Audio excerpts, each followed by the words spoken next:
Hello, my name is Tyler Wright, and I'm the Digital Literacy Instructor here at WorkSource Spokane, and welcome to our module on job applications. Over the course of this module, you'll be hearing from me and some of our other instructors here at WorkSource as we talk about how to fill out job applications here in the modern world. Over the course of this module, we're going to talk about several different topics. You can see here on the slide in front of us our agenda for this particular module. We're going to talk about things like what you need to get started, what you need to actually perform a modern job hunt and fill out those applications. We're going to talk about a couple of different websites. We're going to talk about how you can keep yourself safe on the internet. And with along all of that, we're going to talk about some application tips, some email tips, some cover letter tips. Now, as we get into this module, I'd like to open things up with a little bit of a question, kind of a thought experiment, if you will. Now, when we go through this module, we're going to talk about a lot of different things. We're going to talk about your application and how that affects your ability to get a job in the modern workforce. We're also going to talk about resumes just a little bit as well. So to kick things off, just for right now, I want you to think, what is the difference between a resume and an application?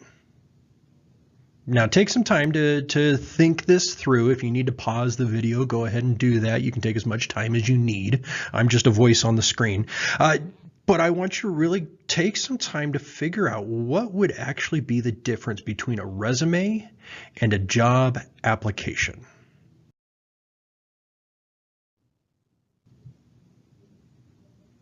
Okay, so now that you've had a little bit of time to kind of think about this question, let's talk about the answer. The difference between a resume and an application is who is asking for the information. In reality, these two things are very, very similar. The amount of information, the kind of information that you put on your resume versus the kind of information that you put on a typical job application is usually exactly the same. Most of your resumes are going to consist of your work history, maybe your education, maybe some accomplishments, whatever that might be. And when you fill out an application, you're pretty much filling out the exact same information. When I go and I fill out a job application, I'm going to be putting down my work history, maybe some education, maybe some other accomplishments or other questions that they might ask of me. The information that we put down is exactly the same. The difference is who is asking for that information. When I go and I write my resume, I'm the one that's putting down that information. I'm the one that's controlling the narrative. Because it's my information and it's my resume, there is no one single individual that's asking me for that information. I'm just putting down on that resume what I want to put down. When I go and I fill out a job application, well, now the narrative changes because who is asking for the information. When I fill out a job application, I'm going to be filling out some very specific questions that are being asked of me by the employer. So now the employer initially controls the narrative. One of the things that we want to really try to exercise and think about as we go through this module is how we as the job seekers can position ourselves in the best way. When you go to fill out an application, you need to take back control of the narrative because you need to make sure that you're presenting yourself in the best light to that employer. Now, our next topic is talking about what you need to get started. And this is not what you need to get started filing for unemployment, not what you need to get started to create your resume. No, what we're talking about is what you need to get started to fill out a job application. Now, there's only 4 items here on this list, and the very first thing that we see here is email. Email is extremely important. And as you see, we're going to get into some other websites. We're going to get into some specific examples. An email address is one of the most important things you can have in the modern job hunt today, because almost everything you're going to be doing, whether it's signing up for an account on a particular website like worksourcewa.gov, or maybe even contacting a particular employer, you're going to be using email for a lot of this. And there's going to be a lot of accounts that you might need to sign up for. Chances are you've probably experienced that already.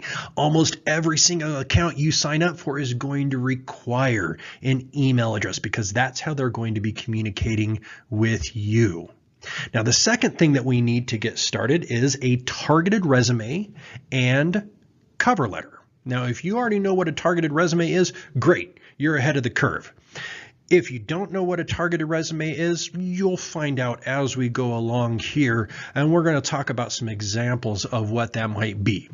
At a basic level, a targeted resume and cover letter is a resume and cover letter that you write specifically to target a specific job, or target a specific employer, or target a specific industry, or whatever that might look like. And we can see a couple of different examples of that. Now, I like to use myself as a good example of why we might use targeted resumes on certain things. I myself have many different skill sets. I have a background in security. I have a military background. I also have a background in sales and retail management. So depending on what job I'm applying for, I might tailor my resume, I might target my resume to a specific industry, or maybe a specific role. I might rephrase the way I word certain things on my resume. I might rephrase the way I word certain things on my cover letter to specifically target a specific company, because maybe I want to use the same keywords and buzzwords that that company uses, or whatever that might look like. The third thing that we need is a master application. And I'm going to show you an example of a master application here a little bit later. As we get into worksourcespokane.com, I'm going to show you an example of where you can find a master application. Now, your master application, in my opinion, this should be one of the very first things that you gather together and put together. Of the 4 things here on this list, all 4 of these are extremely important. But that master application, in my opinion, that's one of the most important things, because the master application is something that you completely control. All of the information that goes into a master application is all your information. Think of a master application as a generic job application that doesn't go anywhere, doesn't belong to anyone. It's something that you can fill out and keep for yourself, for your own personal records, or for really anything else you need. As we go through the job application process, as you fill out different job applications on different websites, you're going to find very quickly that you're going to be putting down the same answers over and over and over again. And sometimes it can get very tedious. By having a master application, you can take away some of that hard work. By using the master application as your reference, you can copy and paste from your master application to the actual job applications. You can make sure that your answers are consistent in every application that you fill out, because you have the master application that has all of those answers beforehand. The final thing that you need is a list of references. And we're going to talk about references here a little bit later on.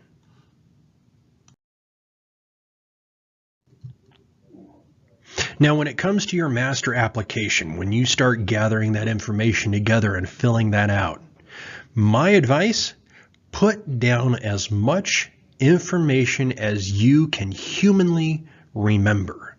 When it comes to your work history, write down all of it. Every single one. Every job you've had, from the very first job you've had to whatever you had most recently, whatever you might have currently. Write down everything. Everything that you can humanly remember. And then the stuff that you can't remember, take the time to do the research and figure it out. Get it all done beforehand. The master application isn't going anywhere. There's no time limit on it. You can take as much time as you want to fill out that master application. So use that to your advantage. There's no time crunch here. So use that time to make sure that you get all your answers accurate and as much detail as you can put down. If you have any special assignments, if you have any accomplishments in any of your career paths, make sure that you write all of that down, every detail that you can humanly remember. Now, there's going to be certain pieces of information that you don't remember, and that's understandable. I don't remember what exact day I quit my job when I was 18 years old, and I don't remember if it was a Tuesday or a Friday or if it was the 14th or the 18th. None of that really matters, as long as we're getting something that's close enough. If you can get a rough idea of what those dates might be, maybe it was June. Well, if you can remember it was at least June, put that down. If you remember any phone numbers, any contact information, write down as much of that as you can remember.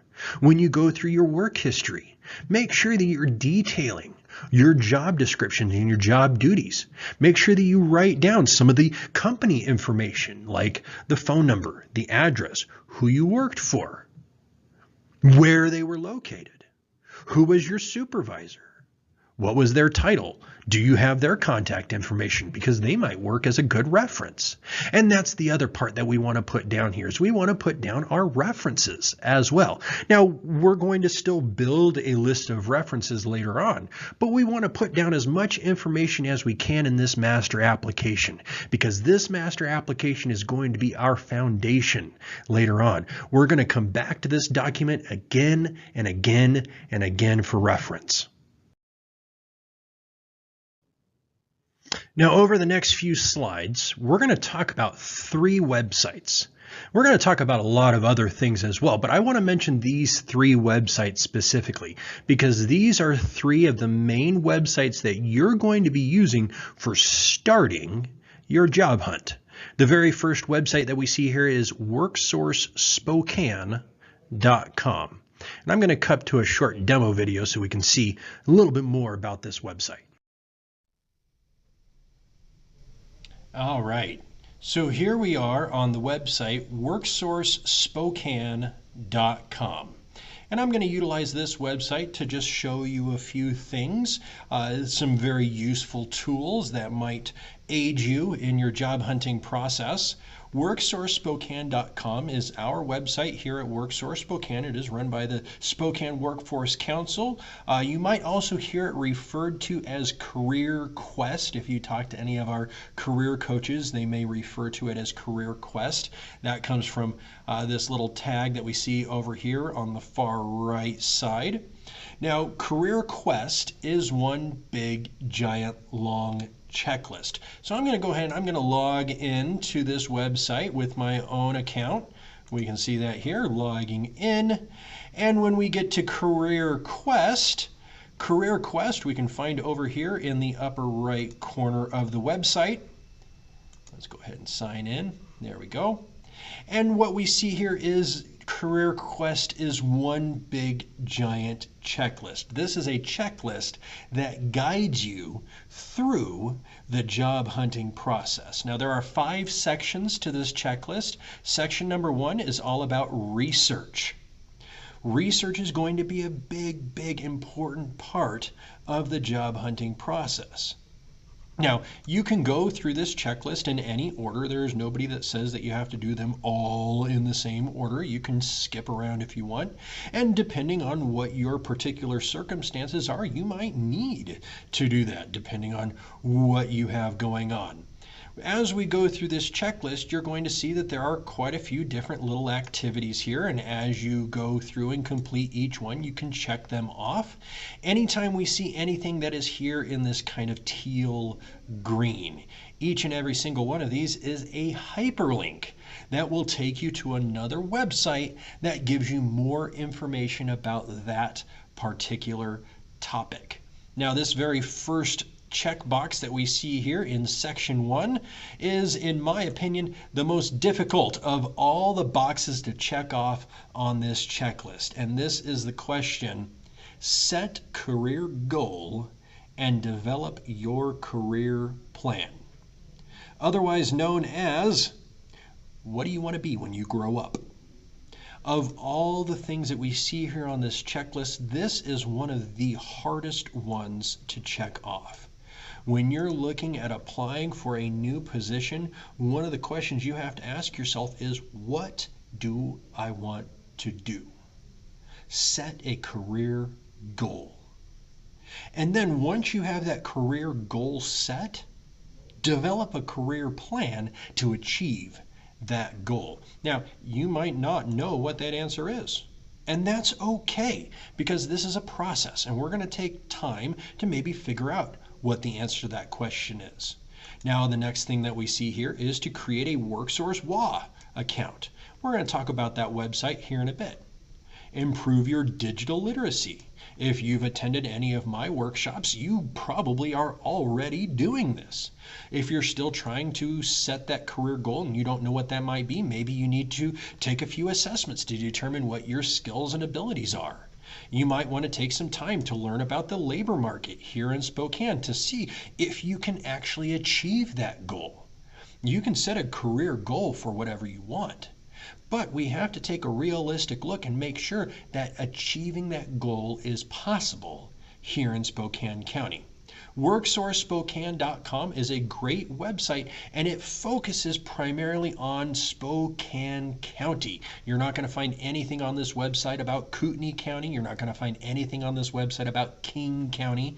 Everything on this website is about Spokane specifically.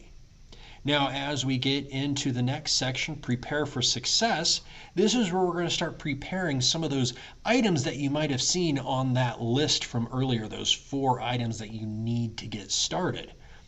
One of the ones that we see here is a master application.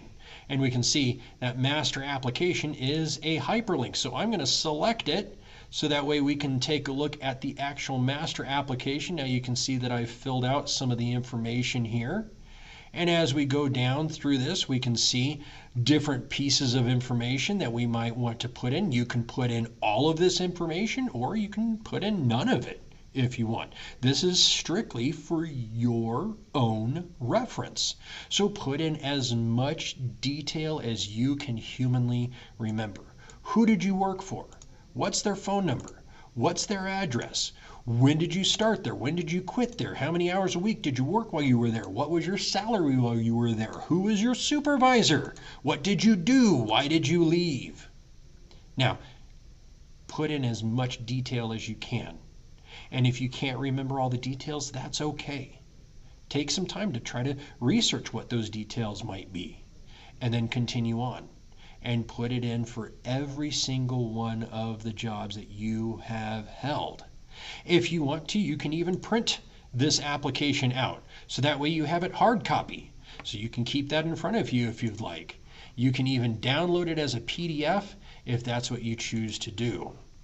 We can see that there's an option up here towards the top for download as a PDF form. So if you just want to print it out hard copy and fill it out with a regular pencil or ink, you can do that too. Use this as a tool to aid you while you fill out your applications. Now, there are plenty of other things here on this website that are great to know about, including things like the calendar. So if you want to find out more information about, say, some of our other live workshops or hybrid workshops, or even some of our hiring events that we have, you can find that here on WorkSourceSpokane.com. Now, the next website that I want to talk about is WorkSourceWA.com. Chances are you already have a WorkSourceWA.com account. You probably already have a SAW account, S-A-W, Secure Access Washington. If you've been through our orientation workshop, you've probably already set up an account for this website. And you've probably already done a little bit of exploration on this website as well. What we're going to do is we're going to cut to another demo video, and I'm just going to go through a couple of different pieces of information on this website and some of the tools that are going to be useful for you when you go to fill out job applications. All right, now we're here on the website WorkSourceWA.com, And I'm just going to log into this website just so we can see what this particular website has to offer. After I log into this website, the very first place it's going to bring me to is to the dashboard. Now, the dashboard is typically the first place you're going to find yourself in, and this is where we can see things like our resumes. And resumes, plural. You can have more than one resume. You can upload multiple resumes for targeting different positions, different industries. You can have different cover letters. Now, of course, if you're going to have multiple resumes, you should probably have multiple cover letters in that same kind of theory.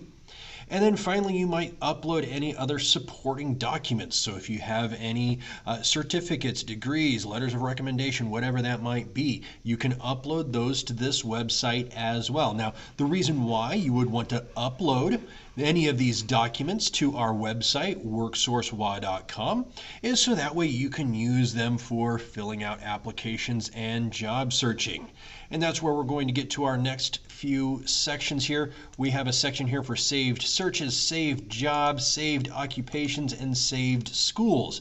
And notice how I can go through and I can see different little buttons here for creating a saved search, finding jobs, viewing my saved occupations, and saving different schools. So as I am preparing to find myself a new career or a new position, I might utilize this website to search or research what is possible out there, what exists out there. I might go under Find Jobs, and we can see a list of available jobs in Washington State. And I say that specifically. WorkSourceWA.com is run by the Employment Security Department of Washington, and every piece of information we see here on this website is all about Washington State. So you're not going to find any information on this website about Idaho. You're not going to find any information here about Oregon. Everything on this website is about Washington specifically. Now, I'm going to show you a couple things here under Career Tools. Under Career Tools, the very first tool we see here is an option for workshops and hiring events. Just like we saw in WorkSourceSpokane.com, we have a calendar here where we can see the different workshops that we have available. And if you scroll down and you look for Spokane, we can see we have our workshop calendar. This is the same information as what you would see on WorkSourceSpokane.com. It's just in a different format. If we look under Career Tools, we might also want to search different occupations. Maybe I want to learn more about what occupations exist out there. So I can go here under Statewide Occupation Search and search for different occupations. Now you'll notice over here we have a Career Assessment tool. This is a great way for you to gauge your own skills and abilities so you can determine what position, what industry, what occupation is right for you. And you'll find that there are a lot of these different assessment tools on various different websites. This is not the only one that exists. And if you want to take some more robust ones, you can always talk to one of our workshop instructors and we can get you into one of our, I think we're doing the edits assessments now. Now, typically these career assessment tools aren't going to tell you exactly what you're supposed to do. It doesn't work that way. What these assessments will do is they will break down your personality and your skill set and your abilities and your style into a series of percentages. And then you can use this data to kind of guide your search. When I took this particular assessment, it says that I am 22% investigative and 21% conventional, which means I like to figure out how things work and I like to work with my hands and put things together physically. And if you've visited my laboratory here at WorkSource Spokane, you know exactly what that means. Now, I can go here into the career assessment tool and I can actually see what occupations would best fit me based on these percentages that we see here. So I can go here to where it says View Occupations, and the website is going to pull up a list of careers sorted by how well they match my career profile. According to the system, it's saying that being a nuclear medicine technologist would be the most ideal profession based on my percentages. Now, just because this is the top of the list doesn't mean this is what I have to do. It clearly is not my job, but I might scroll down and see if there's anything else that looks like fun, looks like it might be in line with what I like to do. Computer user support specialist. Hey, now that's something that sounds a little bit more in line with my education, my experience, and training. Once I find an occupation that looks interesting, I can select it here from the list and find out details about that occupation. Now, as we look at these details, we can see a short description of what that occupation is. This is a pretty important little section here because this can provide a lot of key words and a lot of phrasing that you might want to use in your own resume or in your own applications. We can see a section here for pay. Now, this allows us to see what the average wage is for a computer user support specialist in the state of Washington. Right now, in the state of Washington, a computer user support specialist gets paid about $32 an hour.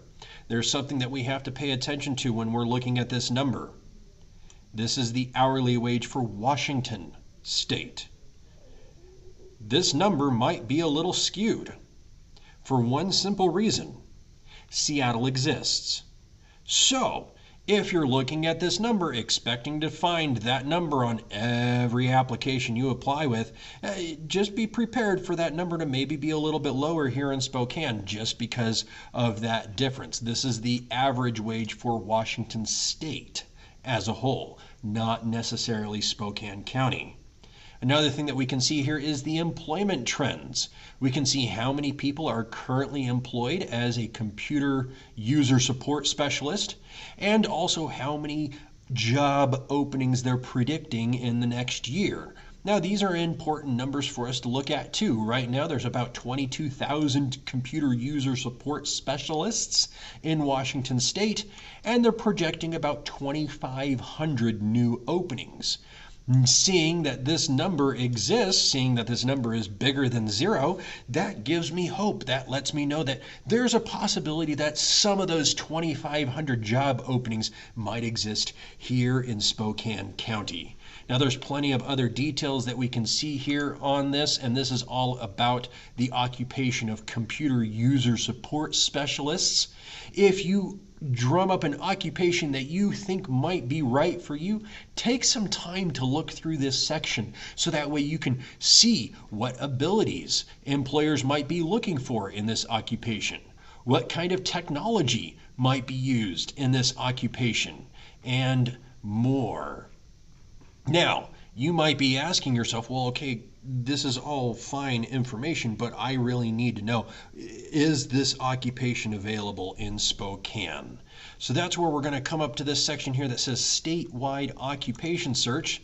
Search your results, find out if an occupation is in demand or not in demand in your local area at Learn About an Occupation. And we see that we have a hyperlink here, Learn About an Occupation. This is the same thing that we see under Career Tools, Learn About an Occupation. So I'm going to go ahead and select it here from the list.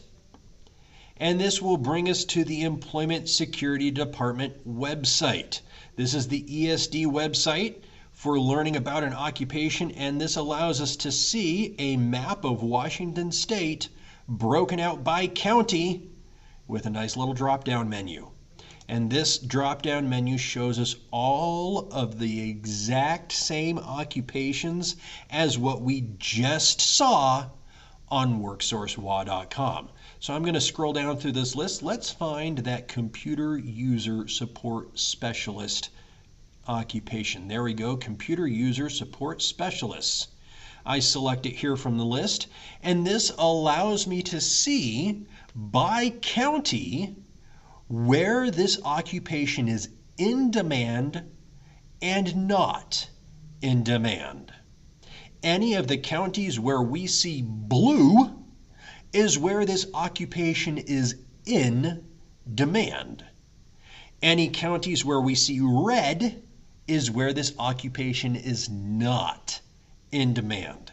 Anything that we see in gray is balanced. It's neither in demand or not in demand. It's just even Stevens, if you will. Now, we're looking at Spokane. Spokane is in gray. I now know that Spokane is balanced in its demand for computer user support specialists. So if this was an occupation that I wanted to apply for, if I wanted to get a job in this particular occupation, I might be able to find a few of those jobs here in Spokane, but they might be kind of competitive to get into. If I went down to Franklin County, I might not find any positions at all. If I went over to Kitsap County or Snohomish, I might find these occupations highly in demand and there might be several positions open. These are factors that we want to consider, and this goes back to something I mentioned a few slides ago. One of those questions we have to ask ourselves is this career goal achievable here in Spokane County? Well, this is a website that helps us answer that question.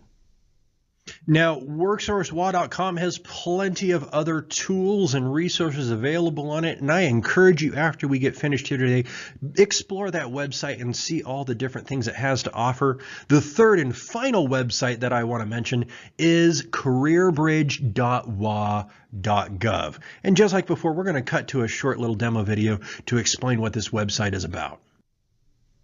Now, this third and final website is careerbridge.wa.gov, and I want to mention this website as another tool in aiding your job search. Now, just like with our other two websites, you're going to have to sign in to this particular website. And once you've signed in, if you come out to the main home page, you can see that there are a couple of different buttons here. We have one for exploring careers, one for viewing job trends, and one for finding education. And this is all in preparation to help you answer that ultimate question, what do I want to be when I grow up? Well, you might maybe want to take another assessment. Just like the assessment that we saw on WorkSourceWA.com, there is an assessment here on careerbridge.wa.gov. And we see here, we have this button here to take the quiz. Now, I've already taken this particular quiz, so I'm going to show you the quiz results. Now, I took this quiz over a year ago. The results really haven't changed too much. I haven't changed too much in the last year. When you take this particular assessment, rather than breaking it out into percentages, it scores you points into particular career clusters. The top career cluster that comes out of my results is in science, technology, engineering, and mathematics, otherwise known as STEM. And again, if you visited me here in my laboratory here at WorkSource Spokane, this makes sense. I am clearly a STEM guy. I also like manufacturing to a certain extent. Agriculture makes sense that it's high on the list. I grew up on a farm. Architecture and construction, I've worked with my hands for many, many years. Building things is something I enjoy doing. And then, of course, we got IT right here, transportation, distribution, logistics. What we see down here at the bottom, human services, health science, marketing. Not my favorite things to do, so it makes sense that they're lower here on the list. Anytime we talk about any of these different assessments, absolutely understand that most of the time the results aren't going to be anything surprising. It's your personality and your skills and your interests. So when you get those results, they're probably not going to surprise you too terribly much. But knowing that STEM is here at the top of my list, well, that might help me guide my career search. That might guide my search for a new job and a new occupation. So I can click on that link for STEM, and it brings me to a list of all of the different occupations that fall under the STEM career cluster. And I can select any one of the things that you see here on this list. Now, engineering technologists and technicians is something that I kind of enjoy. I like drafting my own 3D printed parts. I like engineering things together. I like soldering and putting together electronics. So we could see some details about an engineering technologist and things like the employment outlook. Well, Unfortunately, for technologists and technicians, it's at a growth rate of minus 0.2%. There's only 226 openings per year. The wages look pretty good at $38 an hour, but with only 200 openings per year, and just like in our previous website, just like on worksourcewa.gov, we want to pay attention to this openings per year because that might tell me how in demand or not in demand this particular occupation is. Once I see this number, I might go back to that same learn about an occupation to see if this occupation is in demand here in Spokane County. Now, if I decide that this is my way of life, if I decide that this is the way I want to go, I might look to see if there's any education to go along with this. Just because I know that this is my career goal, well, maybe applying for this job right away might not be part of my career plan.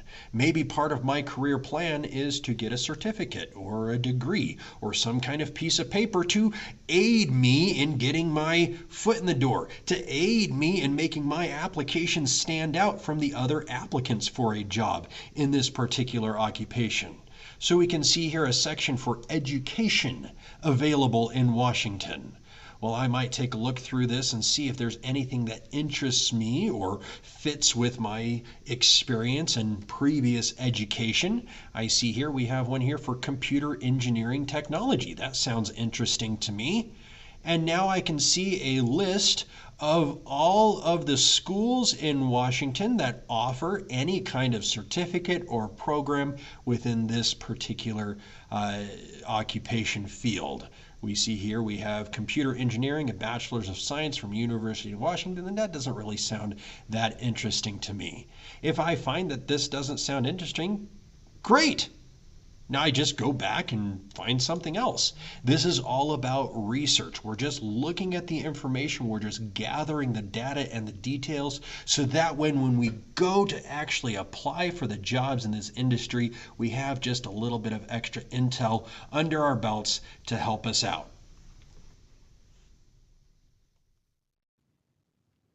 Now here in our next section, we're going to talk about the internet itself, because a majority of the job applications that exist in the world today are going to be found online. And this is something that's been coming for quite some time now. Even my own experience when I was working as a store manager at Sprint, there would be people that would come into my store all the time wanting to fill out a paper application to apply for a job in my store. And this was back in 2015. I'm telling them you got to go and apply online. It's the year 2023 now, and this hasn't changed too much. It's actually gotten exponentially more progressively online and pushed towards that online environment. So we're going to talk just a little bit about the internet itself and offer you some great tips to help yourself stay safe as you're searching and applying for jobs online. Now here we're going to talk about some of our favorite web browsers and some of our most popular search engines. As you're going to be searching for jobs online, as you're going to be filling out applications online, let's not forget some of our most commonly used internet browsers. We have Google Chrome, Internet Explorer, Apple's Safari, and then finally Microsoft Edge. There are plenty of other web browsers that exist out there, but these four that you see here are going to be the most common that you will find out there in the wild today. Almost every laptop and computer I touch here in the modern world usually has Google Chrome on it. If you're using a Chromebook, it definitely has Google Chrome. If you're using an older computer, you might still have Internet Explorer. Internet Explorer has been replaced by Microsoft Edge, so if you're using a newer Windows computer, you might see Microsoft Edge there. And then, of course, if you're using an Apple device like an iPad or an iPhone or a MacBook, you're most likely going to see Safari Safari. Which one of these browsers you choose to use is largely going to be up to your own preference and what you have on your computers at home. Keep in mind that most employers' websites and most of the online applications we see are going to be optimized for these browsers. Next, we have our search engines. There is absolutely nothing wrong with utilizing a search engine. We always make fun of that phrase, why don't you just go Google it? Well, there's a real reason behind that. Google has a lot of information. As we have progressed as humanity, we find that more and more information is available online. There is absolutely nothing wrong with going and searching for something on Google, including searching for jobs. You can actually search for jobs on Google itself. And let's not forget some of our other search engines that exist out there. Yahoo, another very popular search engine, or Bing, and there are others beyond even those. Don't forget that these are tools that we can use to aid ourselves in our job search. Now, as you go from website to website, you're still going to want to take steps to keep yourself safe. And this is where we're going to remember that phrase. And if you've been through some of my digital literacy classes, you probably know this already. Look for the lock. And that is a simple 4-word phrase that I want you to keep in your brain. Look for the lock. Whenever you're on a web browser and you're visiting a particular website, if you look up in the address bar on the very far left end, you're most likely going to see your URL. And then on the very left end, you might see a lock symbol. Now, if you look at the top graphic here on our slide, you're going to see that we have our address bar, and then we see that we have a little URL here. It says https://www.google.com. And at the very beginning of that, we see this lock symbol. Now, I have this all circled in green for us here on the screen. That lock symbol stands for a secure website. If we're going to be applying for jobs on various different websites, by nature of us applying for jobs online, we are going to be giving out our personal information, and that can sometimes get a little scary. So we need to take steps to help keep ourselves safe. If you're going to be giving out any of your personal information, whatever that might be, whether that's your name and address, phone number, email address, whatever that might look like, make sure that you remember that phrase, look for the lock, because we want to be constantly looking for that lock symbol next to the address, because that means we're on a secure website. As long as I'm on a secure website, I'm going to feel comfortable giving out some of my personal information. Now, that doesn't mean that a non-secure website is bad. A non-secure website is perfectly fine as long as we are only on that website for passive purposes. There are going to be plenty of times where you're going to go to a website because you want to read an article, or look at a picture, or watch a video, like the video you're watching right now. If you're on a non-secure website, that's perfectly fine. Non-secure websites are perfectly okay as long as you're only there for passive purposes. That conversation changes the moment you think about giving out any of your personal information. At that point, we're going to look for that lock symbol to make sure we're on a secure website. Now, another good way that we can keep ourselves safe on various different websites is by looking for things like CAPTCHA. CAPTCHA is usually one of those little things. You usually see it in the best form, and I'm going to pull out my pen tool here so we can see this. There's my laser pointer. Normally, when you go to some websites, you go to log into a website, you might see something that says, I'm not a robot, and you're supposed to click on that box, and that's supposed to prove that you're a human and not a robot. And we like to make fun of this all the time, because how is clicking on a box supposed to prove I'm a human? Well, there's a lot of other things that go into it. And sometimes you might see something pop up or something might appear on the website that looks like what you see here. You might see something like select all the images with street numbers. And this is usually the most common one that I see nowadays. The other two that you see here are less common. If you're using Google Chrome, what you see here on the very left is what you're going to most likely see all the time. And what this is a small little visual puzzle. And this visual puzzle can only be solved by the human eye. Now, this is a very useful thing because when I see something like this on a website, it makes me all warm and fuzzy inside because it means that whoever's running this website takes my information seriously. It takes my information seriously enough to encrypt it and make sure that it stays secure. That's the purpose of CAPTCHA. CAPTCHA makes sure that only live humans can access the website and not a bad guy using a computer program to try to gather information. So CAPTCHA is a very, very good thing to see.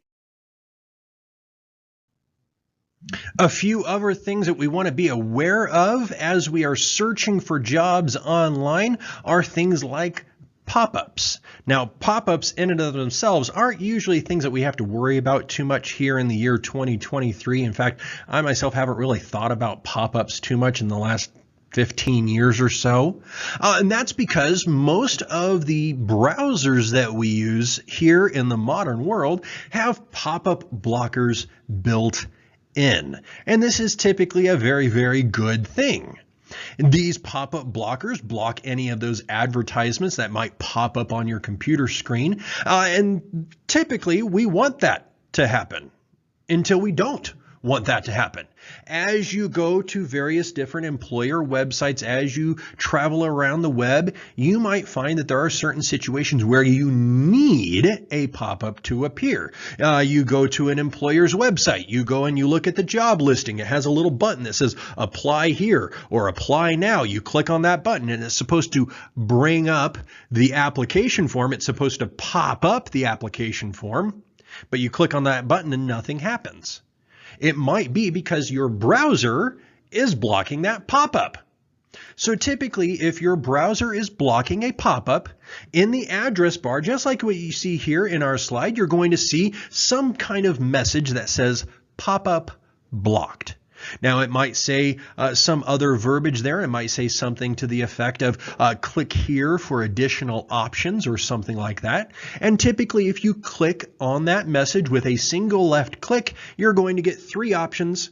You're going to see one that says allow always for this website, never allow for this website, or allow just this once. Now, if you're on a web page and you know that you need something to appear for you, it's supposed to pop up on the screen and it's not, and you see this message saying pop-up blocked, it is perfectly okay to click on this message and say allow just this once. Now, only do this if you know that you're on a secure website and you know that the pop-up that's supposed to be appearing for you is something that you need. It is okay to say allow just this once because that allows that one pop-up to come through but leaves the pop-up blocker in place so that way you stay safe. Another thing that we want to be aware of as we are searching for jobs online are advertisements. Especially if you're doing any kind of a Google search or a Yahoo search or a Bing search, just be aware that there are ways for companies to pay those search engines so that way that search engine promotes or boosts their website over the other companies and websites that exist out there. Now, luckily, Google and Yahoo and Bing typically make that transparent to us. Usually, if it is a listing that has been sponsored or paid for, they're going to put a small little message next to the listing that says ad, or it might say in big, bold, black letters, sponsored. That doesn't mean that these things are necessarily bad. It just means that whoever owns that website has paid Google to promote their website over the other websites that exist out there. So typically for me personally, if I do a Google search and I see something at the very top that says sponsored, I'm going to keep scrolling past sponsored down to wherever I see not sponsored first, because that might be the more legitimate option. Now, finally, I want to leave you with a couple of tips to help you stay safe as you're searching for jobs on the web. And these 4 bullet points that you see here on the screen are 4 bullet points that I think will aid you in your job search. If you follow these 4 bullet points, chances are you're not going to get trapped by some of the scams and other bad things that we see out there. The very first bullet point: never share personal, confidential information online.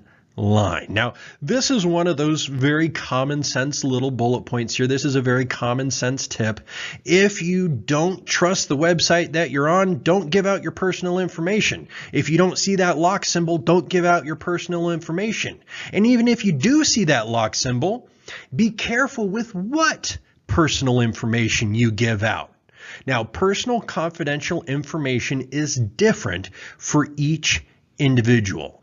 Each individual person determines what they want to be personal and confidential. But there are some pieces of information that everybody can agree should be confidential. One of those is your social security number. If I'm on a website and I'm applying for a job, and part of that job application is asking me for my social security number, I'm going to take a step back and I'm going to think, why? Why does this employer need my social security number as part of the application process?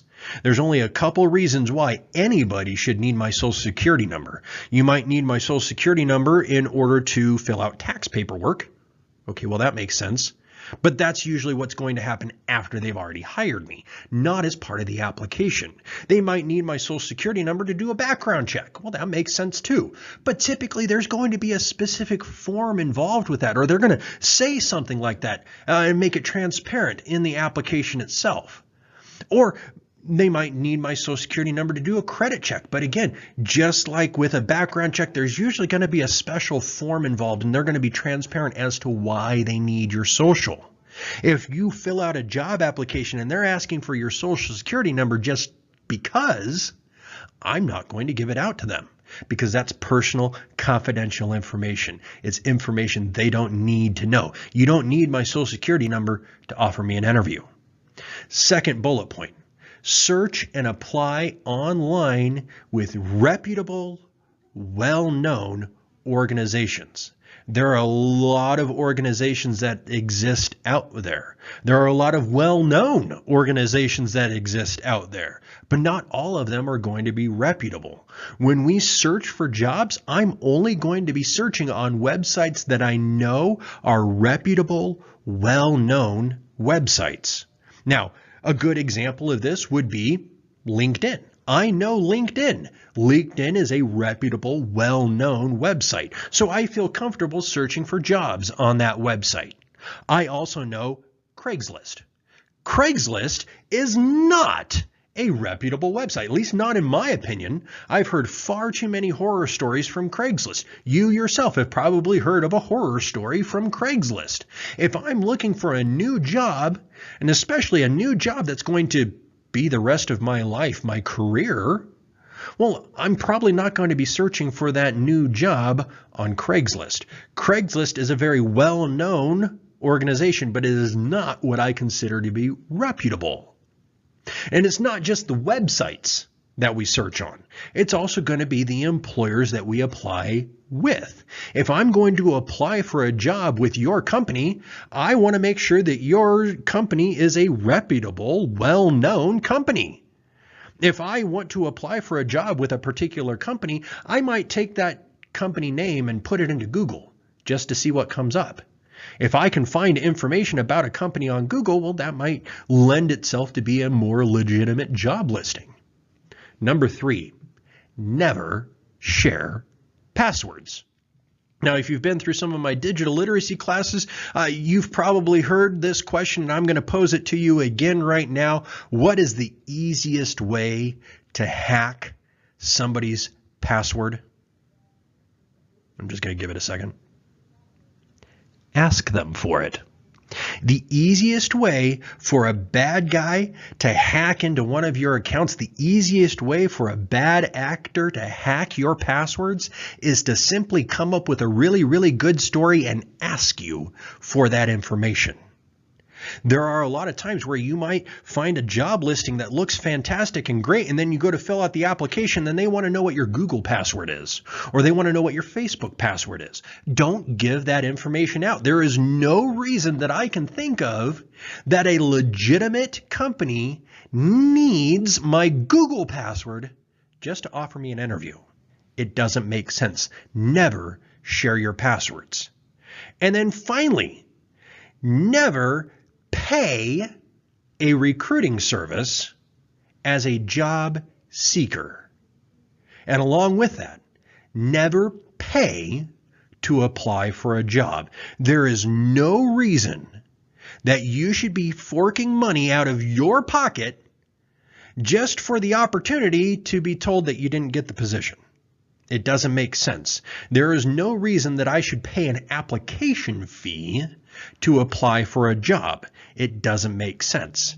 And recruiting services exist. There are plenty of recruiting services that exist out there. We have plenty of them that come here to WorkSource Spokane and do different showcases out in our lobby, but they never ask for money to utilize their services. There is no legitimate reason I can think of that you should have to pay to apply for a job. Now, here in this next section, we're going to talk about where to go to apply for jobs online. There are a lot of different websites that exist out there, and there are a lot of different formats that exist. So we're just going to explore some of those different possibilities. Now, here with us to help us learn more about applications is our workshop and assessment team manager, Tony Parks. Tony, in your mind, what do you think your application does as far as making an impression on the employer? What do you believe is going through the mind of an employer when they look at an application? Well, one of the things to keep in mind is that the application itself is basically used as a screening device for the employer.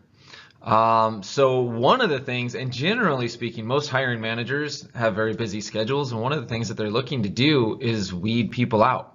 And that's why we kind of refer to it as a screening device. And this is where the whole process gets much different than an actual interview. I always tell people by the time they get into the interview, this is where the employer is actually rooting for you to do well. The better you do, the easier their job. In the application process, though, they're looking to eliminate as many people as they can. So this is where I like to stress that it's really important you don't give them anything. If they ask a question, don't leave it blank. They asked it for a purpose, so be sure you're filling it all in. Make sure, though, I know sometimes I talk to people like in the construction industry, and they think that spelling isn't going to be a big deal on their application. And I always reiterate that one thing that grammar communicates, one thing is self-awareness.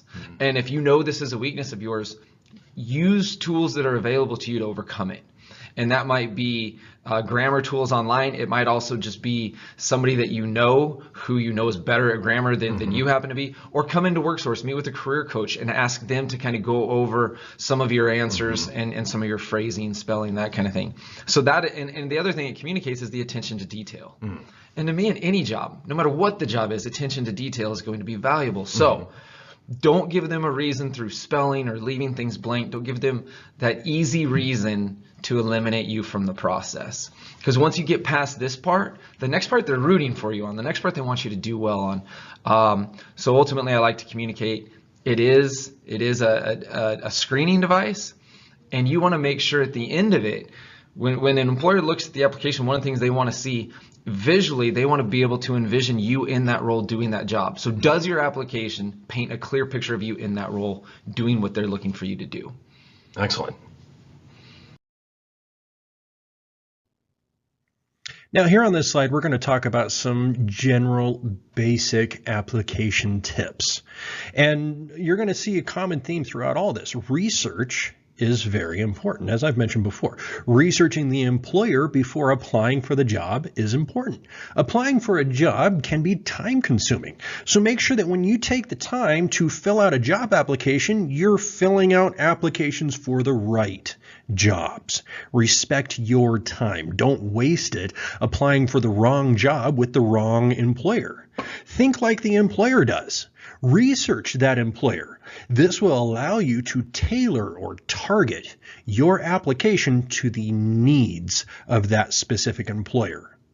Now, if you've been through our resumes and other workshops, you may have heard of targeted or tailored resumes, where you're going to do the exact same concept here. You're just going to be doing it with the application itself. So try to think like the employer and use the key words that they use. Resist adding extra.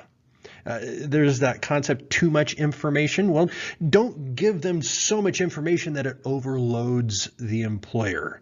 Only give them the information that they specifically ask for. Now, by utilizing these tips, it will make your application process that much smoother. Resumes are door openers. They're your first impression. Good news is you also get the first word. The bottom line is that there are words to include and words to avoid. With my thought leadership and core competency on this topic, you'll be able to think outside of the box and really move the needle. Trust me, I'm a hard worker and it's all in my wheelhouse. Now, if what I just said sounded off, you're not wrong. Half of the words I used are actually ones to avoid on your resume. Don't remember which ones? Those are no-nos. No business lingo, no givens, and nothing too general. Now, I'll show you the words you want to include. Strong action verbs that speak to your value at past jobs. To convey your communication skills, use words like collaborated, conveyed, instructed, performed. For creative positions, get crafty with authored, brainstormed, briefed, communicated, conceptualized. For financial gigs, these pay off. Audited, classified, halted, equalized, dispensed. For sales, these words sound marketable. Captured, conserved, converted, earned, generated. Lastly, for all those tech positions, get technical with words like advanced, architected, automated, coded, deployed. Well, I think that's everything. Remember that the smallest moves are sometimes the smartest. So as you saw in that previous clip from Indeed, using good power words in your resumes and by extension in your applications is important. But why is it important? Well, employers don't just want to be told that you're good at your job. They want to be able to see it. They want to be shown that you're good at your job. Good resume words not only command the hiring manager's attention, but they highlight the difference between you and the other job seekers, the competition that's out there. And they also more clearly illustrate your strengths to those hiring managers. Now, just a little bit of a thought experiment here, just an example. Here's two versions of a bullet point from a resume. The first bullet point reads, responsible for increasing sales. Great. Why do we care? What are the power words that are within that? Based on that particular bullet point, responsible for increasing sales, it's impossible to know exactly what that candidate did or whether or not they were actually good at what they were doing. So let's rewrite that bullet point. Let's optimize the language using some good action words like what we see here. Developed a new sales strategy generating over $4,700 in revenue for our line of handmade articles of clothing. Now, by adding a few more details, by quantifying and qualifying that statement, by adding in some good action words, not only have we made this bullet point that much more interesting, but we also showed how we were actually able to be good at our jobs. We were showing how we were able to accomplish that job. Hiring managers go nuts for that. Now, let's talk about where to go to apply for jobs. Where can you go to actually find job listings and job applications to apply for the positions that exist out there? Now, there are a lot of different websites that exist. We've already mentioned quite a few of them. The first two that you see here on the left, you already know about. WorkSourceWA.gov and WorkSourceSpokane.com. These are two good, legitimate websites where we have job listings by good, legitimate employers. And this is where I would recommend that you start your job search.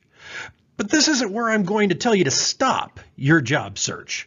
There are millions of other websites that exist out there. So find some of those other websites. Now, if you know who you want to work for, chances are you're going to research that company.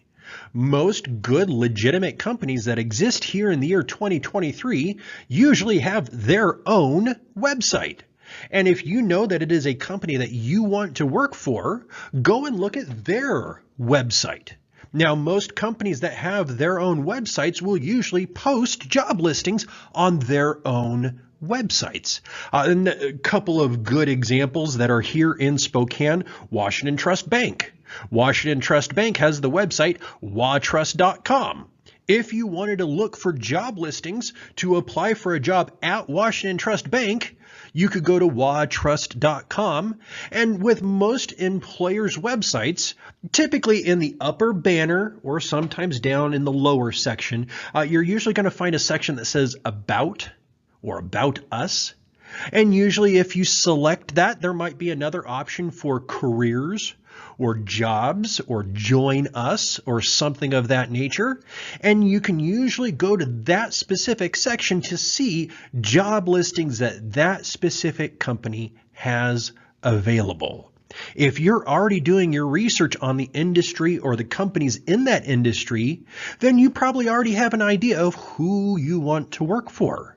Well, go and search out their website and see what positions they have available. Now, it might not be the exact position you're looking for, but maybe it's something in the same line. Maybe it's the stepping stone to get you to that career goal that you want. Now, another good website that exists is LinkedIn. And we're going to talk about LinkedIn here in a second. Now, LinkedIn or LinkedIn.com is a website that I think is extremely important in the modern job hunting process. I think that LinkedIn is such an important website that if you don't already have a LinkedIn account, when you get finished with this module, I will encourage you, go and sign up for a LinkedIn account today if you don't have one already. Now, we're not going to get too deep in the weeds of LinkedIn here because we have an entire module on just LinkedIn by itself. So we're just going to have a small little high-level overview here. If I were to describe LinkedIn, I would describe it as a social media website for networking professionals. There are a lot of things that you can do on LinkedIn, but the primary focus is on networking. So you can use LinkedIn to research employers. Most good legitimate employers that exist out there, most good legitimate companies are probably going to have a LinkedIn profile.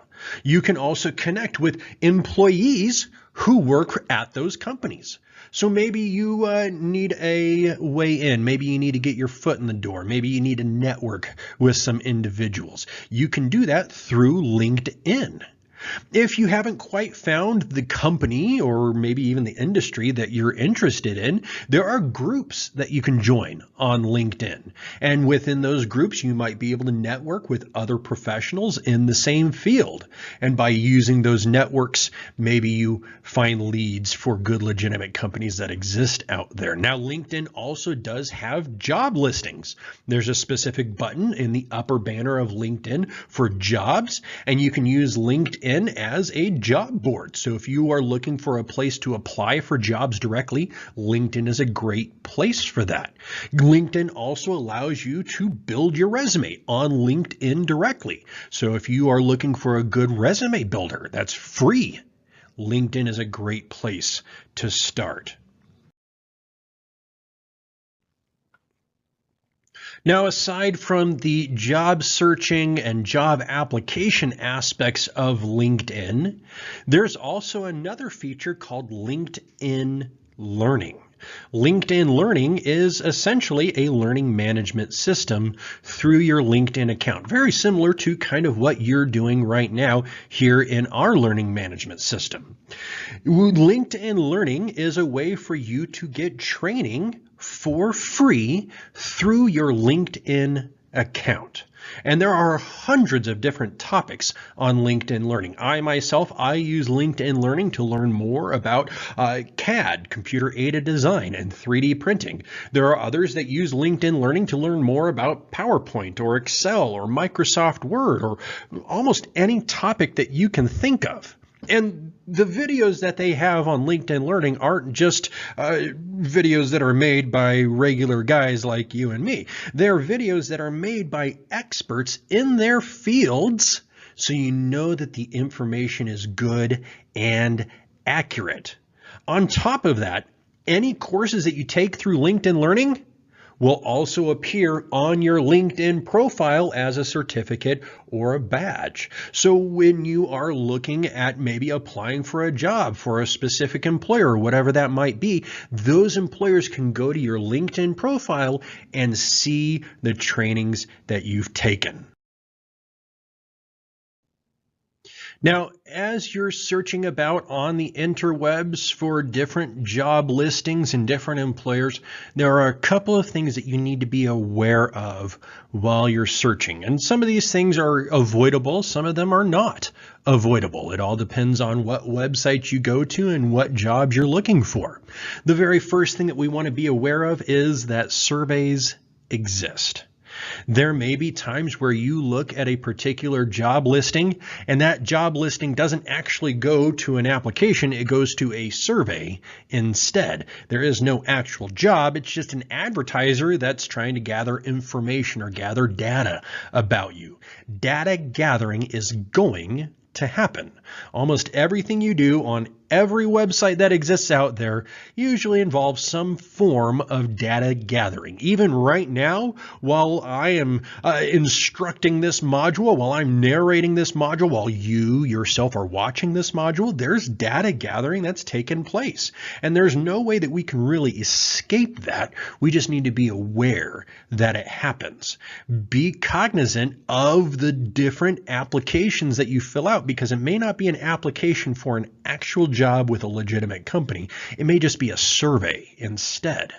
Now, this leads into the next part, and that is scams.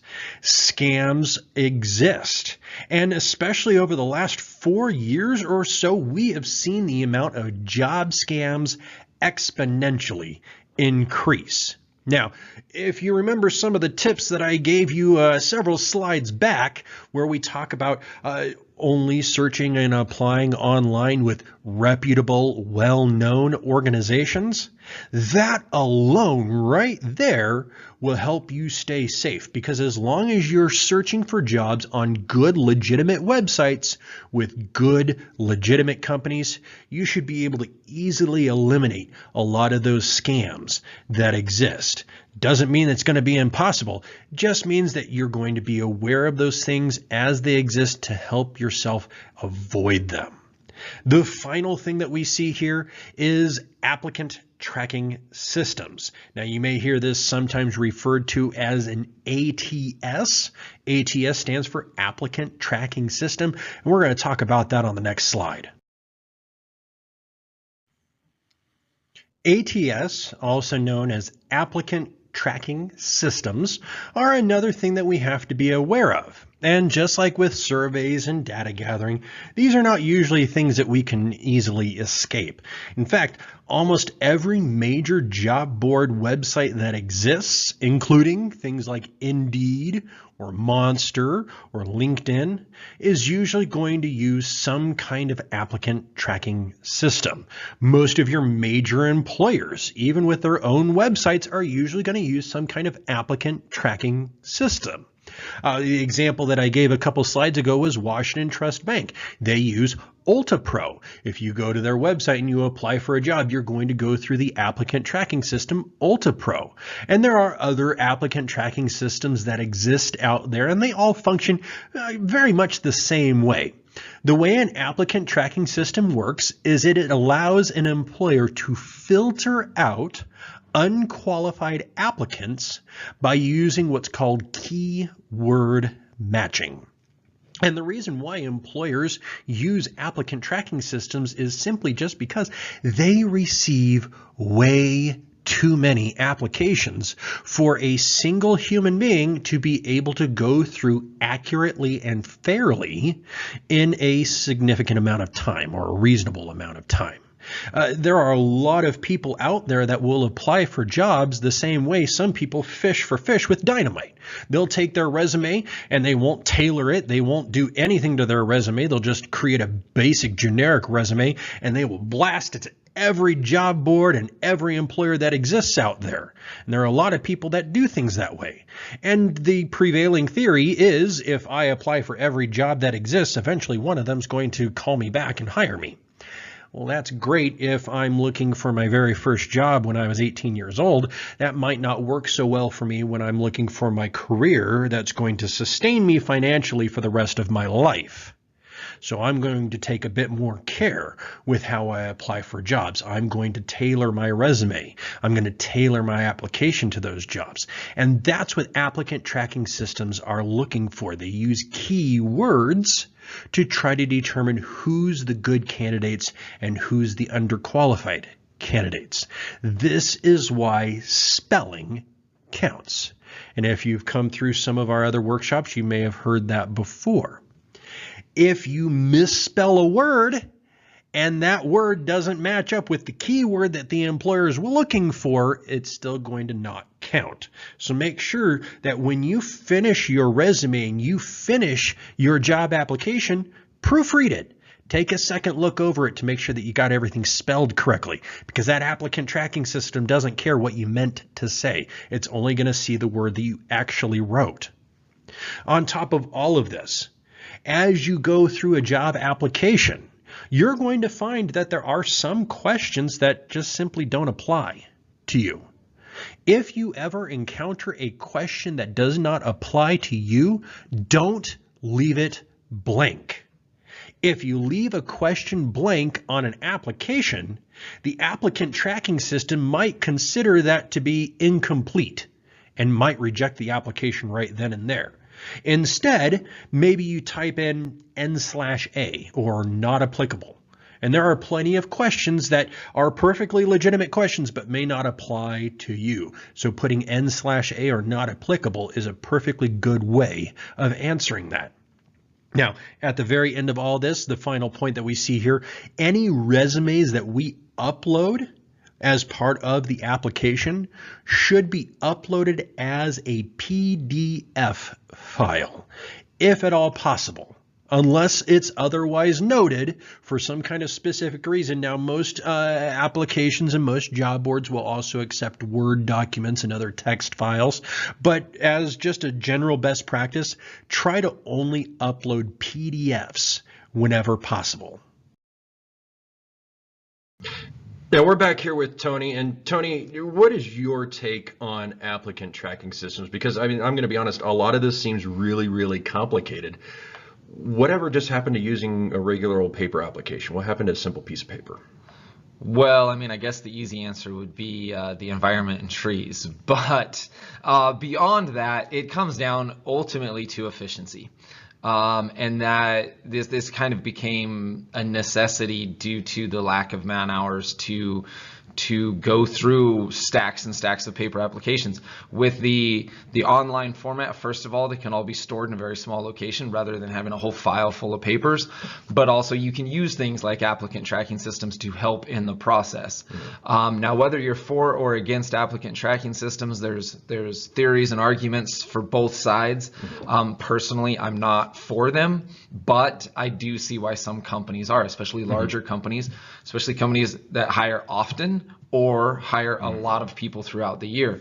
It's just an easy and efficient way to get a bulk of the screening out of the way so that then you can bring the human element into it after that first initial step. And it is just one step in the process, but it's an important one because if you don't get past this one, you don't get to the next one. So it is just one step. It's not your only shot to make the impression, but it is an important opportunity to make the impression. And it's also very important as you're filling it out and going through the process to think about the end game, which is the interview. And when you go into that interview, are you going to be able to speak to every single thing on your application? And you want to be prepared in the interview to have a story to provide background to every skill that you might mention you possess on an application. But at the end of the day, paper applications, they served their purpose. And some people do still use them, very rarely, but you do still see them out there. But it's just become more efficient to use these online applications. And you know what, as a job seeker too, for myself, the being able to apply for multiple jobs in one place and in the comfort of my own home, it beats the heck out of going out from business to business, collecting these applications, then going home, filling them all out, then going back and returning them. So actually for the job seeker, it is more efficient. You're just going to need some of those technology and digital literacy skills to do it and do it well. Gotcha.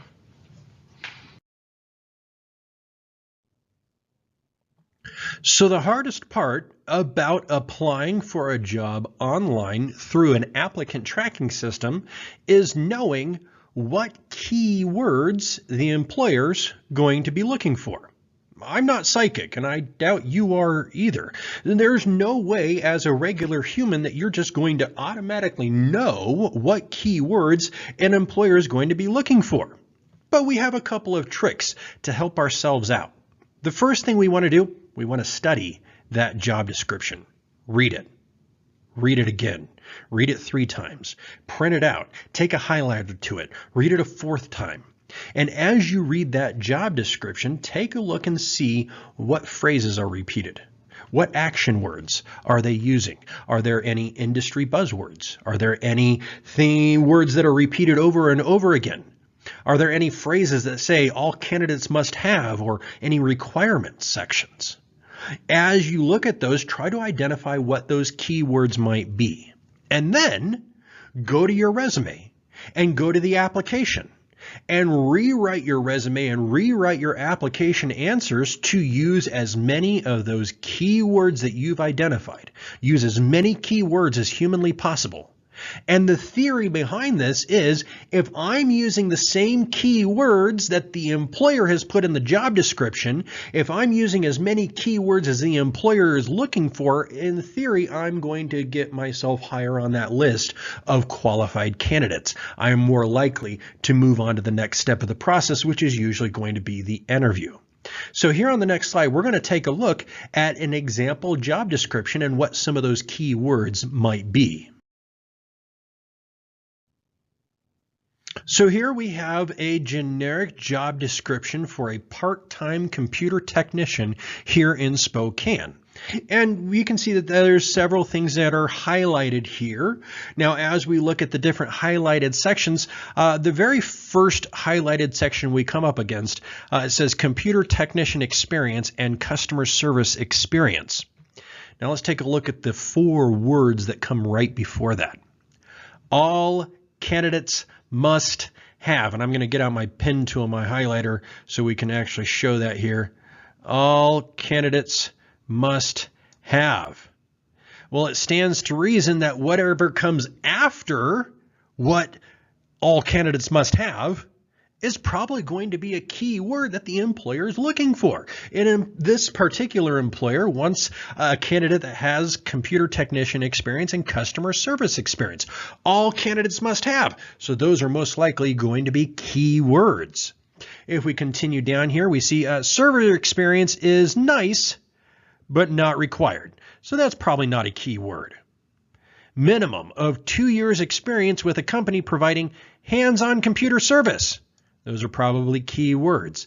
And as you go down through the rest of that list, you might notice that there are some industry-specific skills, industry buzzwords, things like that. Those would be key words that, while I may not describe some of my skills the same way they do in this application, I might rewrite my skills and abilities on my application form or my resume to match the wording and the verbiage that they used in this job description.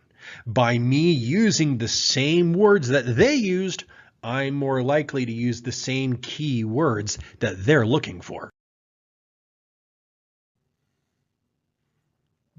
Now, let's take a look at an example of what this might entail. Now, let's just say, for example, my generic job resume has a bullet point on it that reads, coordinates with other staff and outside agencies in developing individualized treatment plans.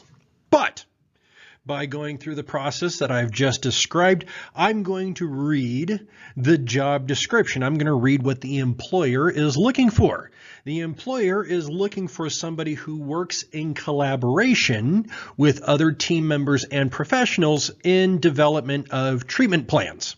So, looking at this job description, we're going to identify a couple of key words: collaboration, team members, professionals, development of treatment plans. And then I'm going to go to my resume bullet point. Now I'm going to rewrite my resume using the same key words that the employer has used in this job description. So instead of the word coordinate, I'm going to swap it out with the word collaborate. Instead of other staff, I'm going to swap out that word staff with team members. Instead of saying outside agencies, I'm going to swap that out with professionals. Instead of saying developing individualized treatment plans, I might just reword that just funkily in order to make both those keywords kind of merge together. So my new resume, my targeted resume, is now going to say collaborates with team members and professionals in development of individualized treatment plans. I didn't change my resume. I didn't lie on my resume. I didn't do anything. All I did was literally rewrite the exact same thing I'd already written using their words instead of mine. And by doing that, I am now more likely to get those keyword matches, which is going to put me higher on that list, and I'm going to be more likely to move on to the next step of the hiring process. Now, just identifying keywords and rewriting your resume and your applications using those keywords isn't enough. There's also a matter of content. You got to have some value behind the statements that you make. So whenever you are listing out your accomplishments on an application, make sure that you both qualify and quantify those statements.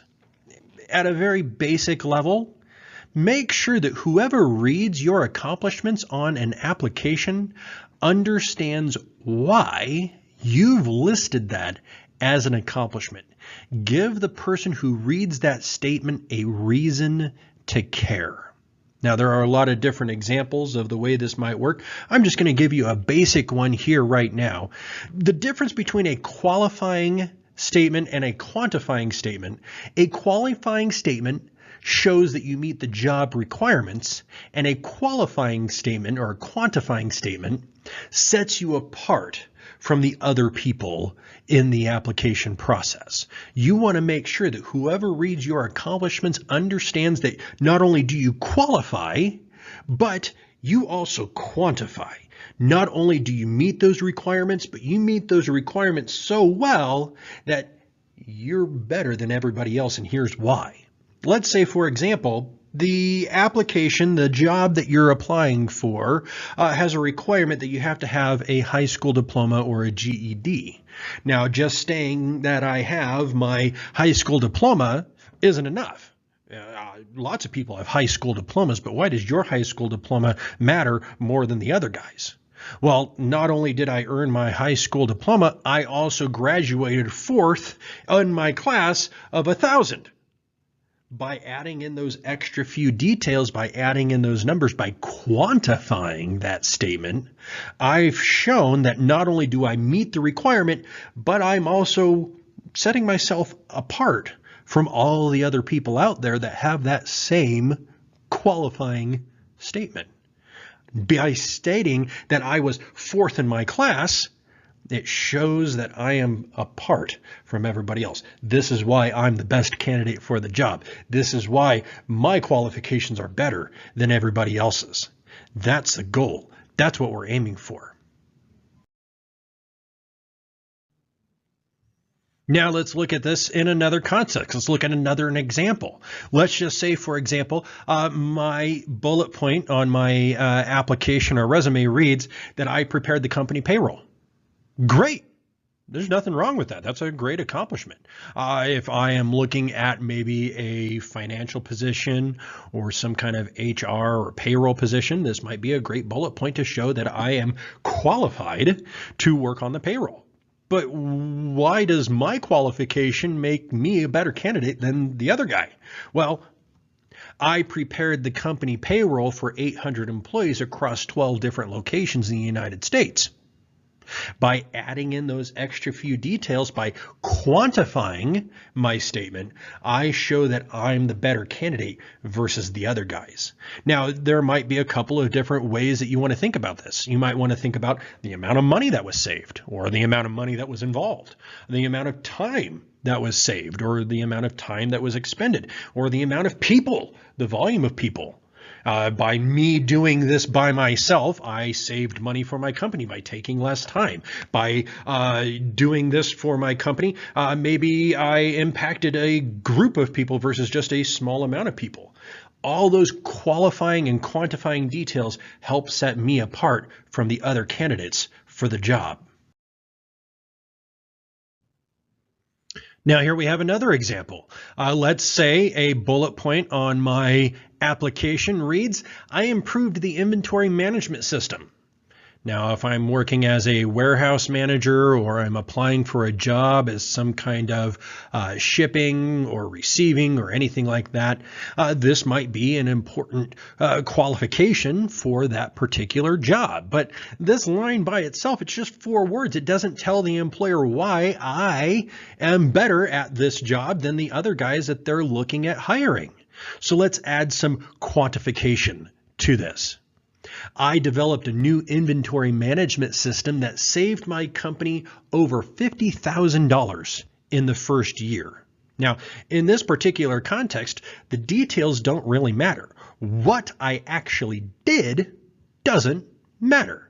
The results speak for themselves. Now, it could very well be that the way I developed a new inventory management system was I simply just built some shelves and picked up all the product and organized it on those shelves. But by me doing that, the impact I had on the company saved that company $50,000 in the first year with that system. That's the impact that we want to have. That's the part that we want to highlight. I'm Kat Miller, and this is Dice TV. Some people claim that employers ignore the references you give them. But what about the ones who don't? What do you do if an employer takes references seriously and you don't have any? Good news, there's a service for that. They'll cover for any missing references to give you another shot at that position you really want. They'll create a fake company with a logo and a website. No, stop it, I'm kidding. Do not do that. That is a really bad idea. I've said it before and I will say it again. Hiring managers aren't stupid. They will catch you. So what should you actually do? When you're thinking of who to supply as a reference, you do have more options than just former employers. Really consider all the possibilities. Is there a coworker you got along with at your last position who would vouch for you? How about a client you worked with? Unless you've only ever worked all alone in a completely isolated environment and only ever reported to just one person who seriously disliked you, there's a pretty good chance you can find someone to reach out to. And who knows, maybe they'll need your help in the future too. This is a golden pay-it-forward opportunity.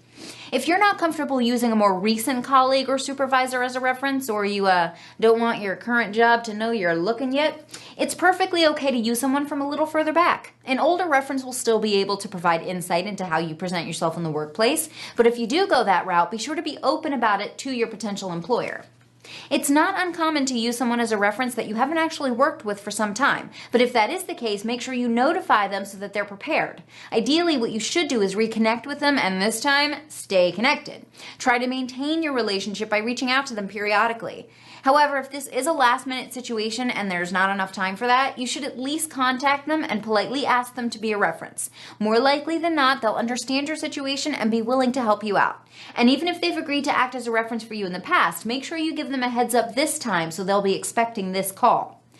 So what if you're looking for your first ever gig? You didn't do an internship, you've got no professional experience. Where can you look then? In this case, you could reach out to any professors or advisors with whom you had a good relationship. I understand that you may not want to go there, but in this situation, your employer will understand. If they're considering you for the position in the first place, they're aware that you have no experience, so they're not going to be expecting a stack of glowing references to just magically appear, so just send them what you can. Remember, the opinion or evaluation of someone that was an educational figure and can attest to your potential can carry a lot of weight. Regardless of the specific obstacle you found yourself up against, supplying references doesn't have to be a problem for you as long as you tackle whatever the issue is head on. Reach out to people and reconnect. Use an older reference. Use a professor or advisor. There are a lot of options out there. This whole references problem doesn't have to be a problem at all. Also, if you've already interviewed and the hiring manager likes you, discuss this issue with them because they may be able to give you some insight into why they think references are so important or what will be asked of anyone you do submit as a potential reference. I'm Kat Miller and this is Dice TV.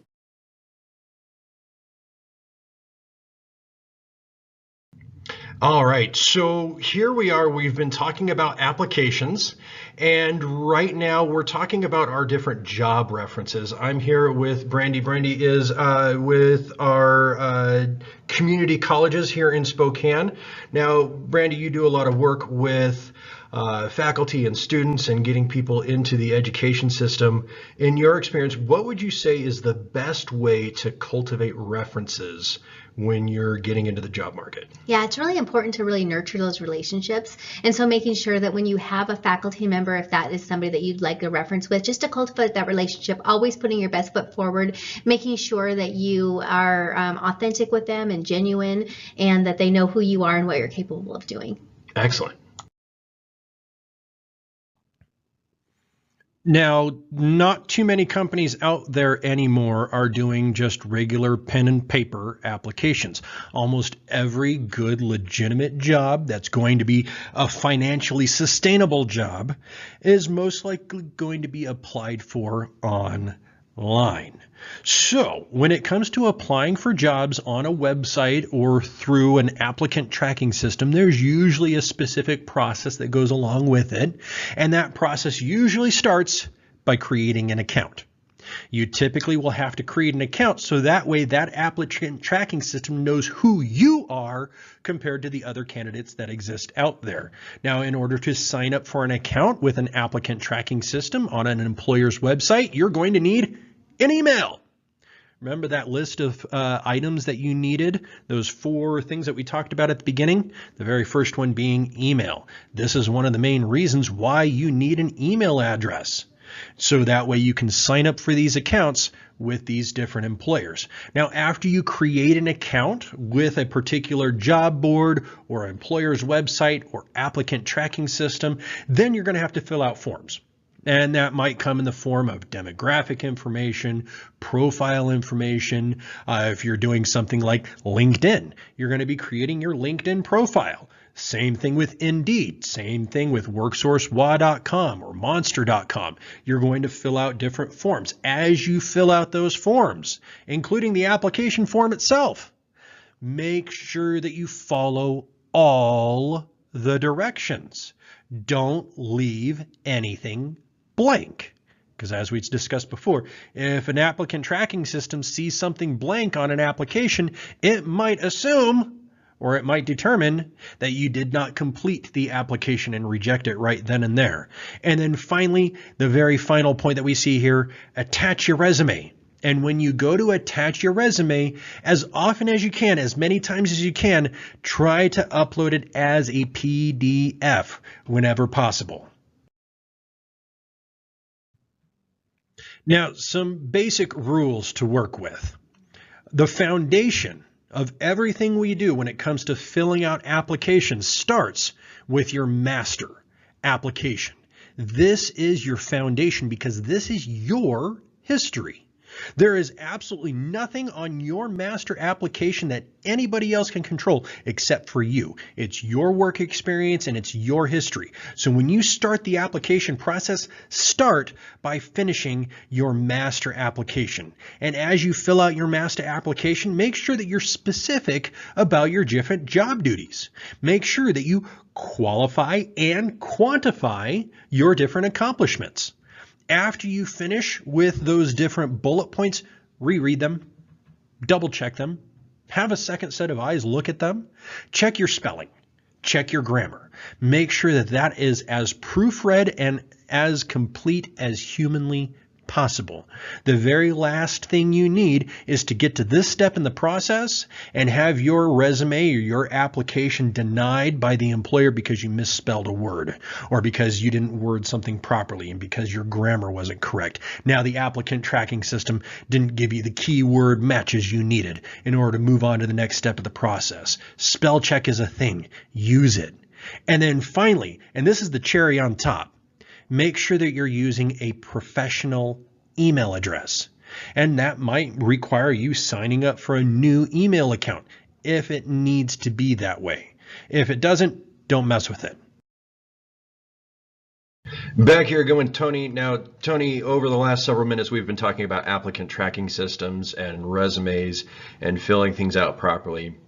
When it comes to filling out an application, and especially when you're worried about keyword matching and getting that nice match percentage, how careful do I really need to be when filling out an application? We're using AI to write our resumes. Employers are using AI to review our resumes and applications. I'm human. I know I make mistakes. How do these employers compensate for that? How careful do we need to be? I always say, especially in the application process, you can't be too careful.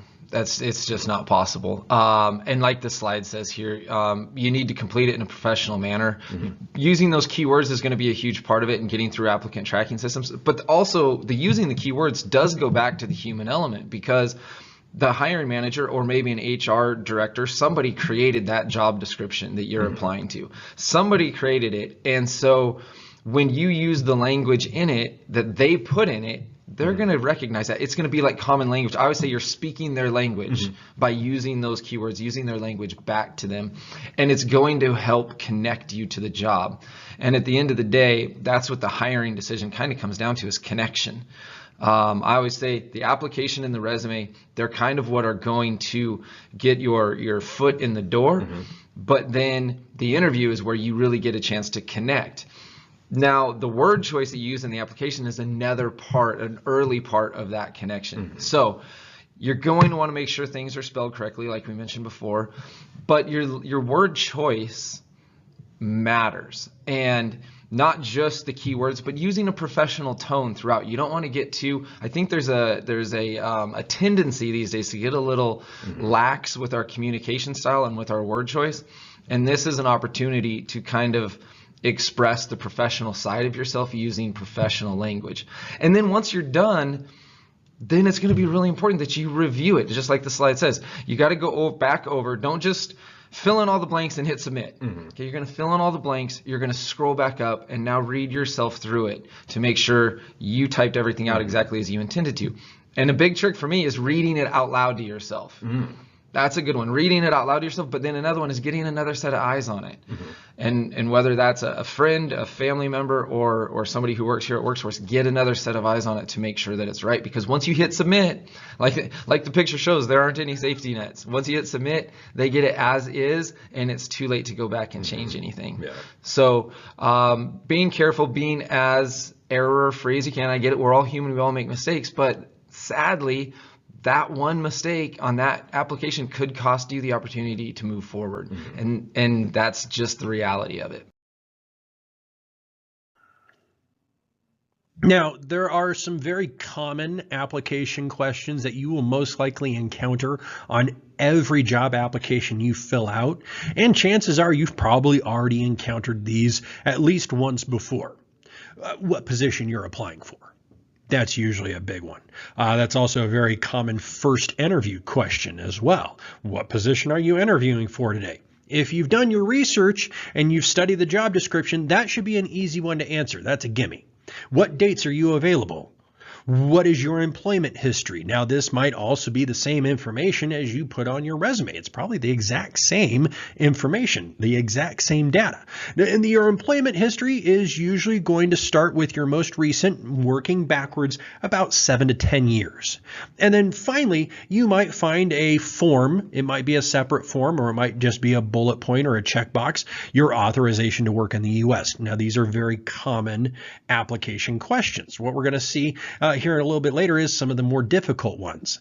As you're going about answering these questions, there's a couple things to keep in mind. Now, we just finished talking about some of the most common application questions that exist out there. Knowing that these questions exist and knowing that they're very common, of course, we know that these are going to be easy questions to answer, but how much do these questions affect the hiring decision? Knowing exactly the title of the position I applied for or exactly what dates I'm available, how does that help a manager decide whether or not I get hired or not? So while these questions might appear easy at first, and they are easy, but we just want to give you maybe some things to consider when answering them. And one of the things, we'll start at the top with date available. This, if you're currently unemployed, this seems like an easy question, but we do want you to take into consideration if you're applying in, I'll just throw a date out there, you're applying January 10th, and you know that you have something already planned that you're not going to be available for work on January 15th, you're going to want to take those things into consideration. So think about your own schedule, things you might have to get in order. Maybe you have to arrange for childcare before starting the job. Maybe you have to, you maybe have a doctor's appointment coming up, whatever it might be. Just think about those things. But the other side of that is if you're currently employed, you might be in a spot where you would say, I would drop this job tomorrow and start a new one. But if an employer sees that you're currently employed and you're willing to start tomorrow, what that kind of communicates a lack of professionalism as far as the whole 2 weeks notice goes, and it's going to put this doubt in their mind, wondering, well, when they're ready to leave here, are they going to give me the courtesy of that 2 weeks notice? So you do want to communicate, however you do it, that you are willing and going to give your current employer 2 weeks notice, because it's just a good look for your future employer. Now, the friends and relatives question, I get this one a lot from people, and they think that if they have friends or relatives at the company and they say yes, then it's going to look bad on them or bad on their opportunity. That's not really the case. Generally, they ask this question, well, one reason is because they might have policies around when friends or family members are allowed to work together. Do they have to work opposing shifts? Can they not be on the floor together? Some of those things. But ultimately, when I was a hiring manager, if somebody answered yes to this, the follow-up is always who. And then I would go to that person. I'd say, so hey, so-and-so who's a friend or a family member of yours applied. What do you think? How do you think they'd fit in? So it's actually can be a positive because that hiring manager knows they can go get the inside scoop about you from someone they know and trust.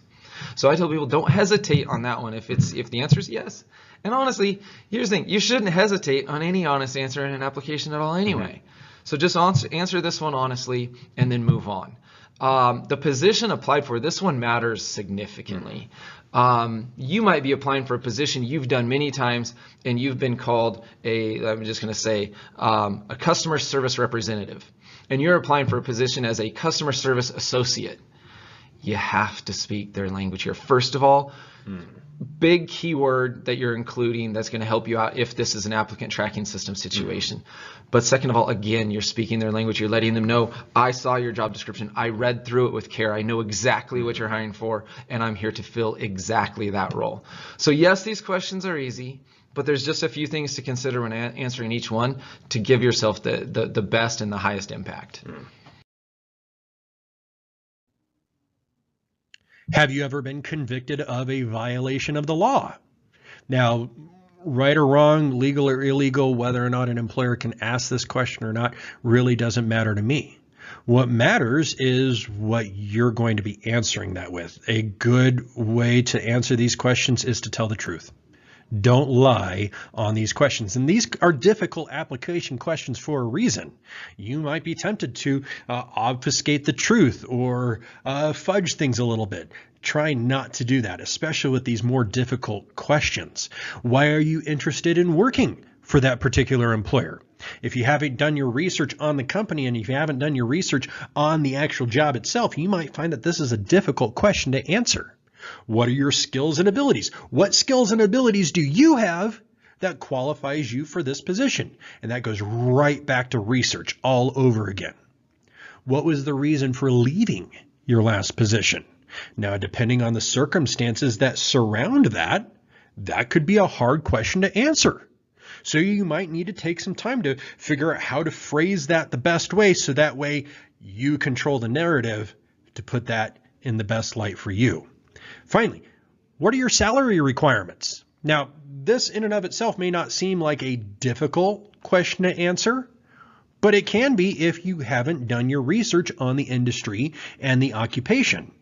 Now, for me personally, I don't like getting into the salary negotiation right in the application itself. I might put down open or negotiable upon hire. I'm not usually going to put down a dollar amount right here.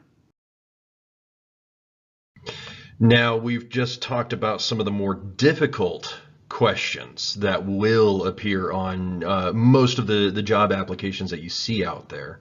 And as we all know, humans make mistakes, and there might be some job seekers out there that have some things in their past. Tony, what do you think is the best advice for answering these difficult questions when you know that the answer isn't something people are going to like? This again comes back to the phrasing and using positive language. You can use positive language to talk about a negative experience, and first of all, that's going to just create an impression to your audience when you do it. But the second thing is, if especially with the criminal history and the reason for leaving part, if you're struggling with those because it was a bad situation, talk to someone who knows how to get through that. Come in, meet with a career coach, let them know your situation, and they will help you craft a response to these. And then once you have it for every application moving forward. But these are going to require some significant thought, reflection, and word choice.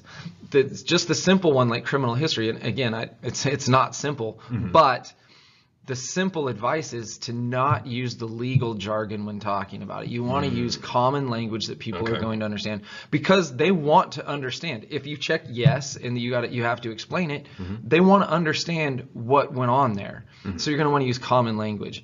The reason for leaving one, that just comes down to, and depending on your situation, that one comes down to word choice, because there's certain words that mean the same thing but come across a little different. And just like fired and terminated mean the same thing, they come across a little different. And we could even continue down that, but I'm just going to say, for those specifics, come in and meet with a career coach. I'll say this about maybe contact your employer, your current employer. That's really just a courtesy ask anyway. They don't need your permission to do it. So I always say you might as well say yes, because if you say no, they're probably going to, because they're going to be even more curious. So you might as well say yes, because they really don't need your permission. Excellent. Now, while paper applications in and of themselves are becoming less and less common, you may still encounter them out there. If you're ever going to be filling out a paper application, best practices: use black ink, use a pen, don't use a pencil, and try to avoid other colors other than black. Blue ink can sometimes be acceptable, but just stick with black. It's the easiest. Don't forget to reference your master application. We spent all that time putting all of our information into that master application for a reason, to help save you time and make sure that your answers are more consistent. So utilize it as a tool, as a resource. If you do have a resume, make sure that you have a printout of it, and make sure you have a copy of that with you, along with any other reference letters that you might have, because it's a paper application. You're going to need all that gathered together, hard copy. And then try to put all that into a folder, so that way it's nice and contained and easy to find and access and move around. If the application that you're filling out is on a website or online, there are some other things that you might want to keep in mind. One, again, your master application. This is our foundation. Utilize copy and paste as much as you can. You've already done the hard work of typing everything into your master application. Utilize Control-C and Control-V at your leisure in order to make this application process that much faster and smoother for you. If you do have any kind of IDs and passwords, make sure that you keep those safe. So that way, if you have to pause the application and come back to it later on, you know how to get back to what you've already done.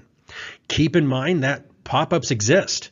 If you're looking at an online application and you're clicking on that Apply Now button, just keep in mind that that application form might be coming in the form of a pop-up and your browser might be blocking it. Finally, keep in mind that timeouts exist. If you are on a particular application on a particular website and you don't do anything for a significant length of time, it might time out the application. So make sure that you're either saving your progress as you go along frequently or try to get as much done as quickly as possible before the website times out. If you're going to have to pause or break for any length of time, try to save before you do that. That's why that ID and password is going to be important. Now, after you finish filling out an application, after you finish attaching your resume and you submit that application, you may be asked to take an assessment. Now, depending on the company that you're going to apply with, depending on the roles that you're applying for, this can come in a lot of different shapes, sizes, and forms. Not every job is going to have you take an assessment. Not every job is going to rely on those assessments, but some might. You don't know what they're going to ask for, and you don't know how they're going to rely on it. So try to do your best every time you see an assessment come up. Now, there are many different assessments that exist. You might be asked to take a cognitive assessment to make sure that you have the required skills to do what they ask you to do. You might be asked to take a hard skills assessment. If I'm going to apply for a job as an airline pilot, they might have me take a flying test first to make sure that I actually know how to fly a plane. That would be a hard skills assessment. You might be subjected to an emotional intelligence test. Now, me personally, I do not have a very high EQ. I have a very high IQ, but EQ is not my strong suit. So emotional intelligence assessments, I usually end up failing. Now, if you're going for a coaching position or a customer service position, they might rely on those assessments to augment their application process. Just keep in mind that these exist. Now, typically, after you finish submitting an application, you might get an email, and within that email might be a link to an assessment that they ask you to take. And a lot of these assessments will usually take time. Allot yourself at least a couple hours to go through these assessments. And most applications, most of the processes, it's usually going to be about a week that you have to get that done. Just keep in mind that it could take some time. And this is where those hiring managers, those recruiters, this is where they're going to ascertain your actual skill sets. They might use the data from these assessments to determine how you rank amongst the other candidates. Now, as you're going about your job hunting process, it may be that it's not an actual job listing online. It may not even be that there's an actual application to fill out. Maybe as part of your networking, as part of your search process, a family member or a friend or an acquaintance says, "Hey, I know you're looking for a job. You should email my friend because he's hiring for his company," or whatever that might look like. It may be that you're emailing your resume out to somebody rather than filling out an application itself. Well, there's a couple of tips that you might want to keep in mind when you do this. Now, if you're ever going to be emailing your resume and your cover letter to a potential employer, there's a couple of tips to keep in mind to make sure that this goes through smoothly. First off, double check the to line. Make sure that the email address that you're sending this email to is the correct one. It doesn't do you any good to get to this point in the process just to find out that you emailed your resume to the wrong person. So double check who you're emailing and make sure that that's the correct address. Make sure that the email account that you're sending this email from is your good professional email account. As you write this email, when you go to write the subject line of that email, make sure that you're making some kind of reference to either the position that you're applying for, or maybe some indication that your resume is attached, or maybe even if there's like a ID number or some kind of listing number for the job. Put as much detail into that subject line so that way whoever gets this email understands that you're emailing them about an employment opportunity. When you go to write the body of the email, this is basically the modern day cover letter. When you were creating resumes and cover letters back in the early days of the internet or before the internet, you might have printed out your resume hard copy, and then you might have printed out a cover letter, and that cover letter would go on top of that resume. You would go and walk into an HR office or a company's office somewhere, and you would ask to speak to the manager. You'd give them a firm handshake, and then you'd hand them the resume with the cover letter on top. And the whole purpose of that cover letter was so that way the hiring manager could read the cover letter and find out about you and your skills and your interests. And then if they liked what they saw and they wanted to learn more about your qualifications, then they would read the resume underneath, and that's what would tell them what your qualifications and work history is. If you're going to be emailing somebody your resume, you're doing the exact same thing. You're just doing it digitally instead of physically. So treat the email as if it is the cover letter. In the body of the email, maybe you just copy and paste what you have in your cover letter right there into that email. Revise the wording so that way it is tailored and targeted to the employer that you're going to be emailing. And that is the cover letter itself. Now, just like with everything else I've said throughout the last several slides, when you go to attach your resume to this email, as often as you can, as many times as you can, make sure you attach your resume as a PDF. Now, as we get finished up with this module on applications, there's just a couple of other things that I want to mention as we get finished up here, a couple of pieces of advice, if you will. Now, you can take these 4 bullet points that you see here on the screen and you can apply them to almost anything you want. But if we're looking at this through the lens of job hunting and applications, don't forget to put yourself out there. Even if you don't have everything perfect, it doesn't have to be. Even if you don't have a good professional email address, that's okay. Even if your resume is not perfectly targeted and tailored to every occupation out there, that's okay. Put yourself out there.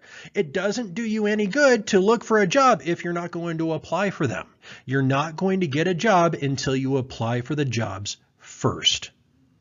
Say yes to things. As you go about the job hunting process, there are going to be times, it's not a matter of if, it's a matter of when, where you might encounter a situation where maybe it isn't the best job, but you're still interested in it. It's okay to say yes to an interview. Saying yes to an interview doesn't mean that you're saying yes to the job. It is perfectly okay to accept an interview for no other reason than the interviewing experience. Say yes to things. Let people know what your circumstances are. It's the year 2023. There's 8 billion humans on the planet. Everybody's got something that makes them unique and different from any other human that's out there. It's okay to let people know what your specific circumstances are, to let people know what makes you a unique individual versus everybody else. That doesn't mean you're revealing your disabilities. That doesn't mean you're revealing your private information. That just means that it's okay to let people know what makes you you, what makes you unique. And then finally, and this is probably the most important of all 4 of these, always put your best foot forward. Even if I'm going into the interview for no other reason than the interview experience, I'm still going to go into that interview with the attitude and the mindset that I am the best candidate for the job. because I'm putting my best foot forward. Now, just to recap what we talked about in this module, we talked about what you need to get started. And remember, that's those 4 items that we talked about at the beginning. You need an email address. Now, as you have learned, it's not just any email address that you might want. You want to make sure that you have a good professional email address, but at minimum, you need to have an email address to get things started. You also need some kind of targeted resume and cover letter, your master application, and your list of references. We talked about a couple of different websites, worksource.wa.gov, worksourcespokane.com, CareerBridge, and then, of course, LinkedIn.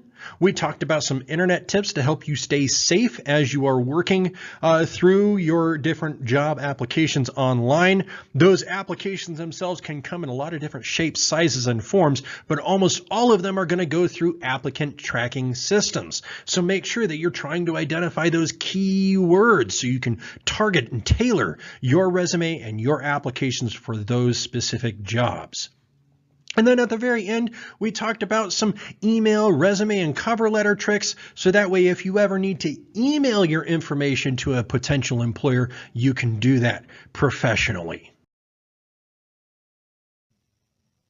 This concludes our module on applications. Thanks so much for joining me through this journey, and I will see you in the next module.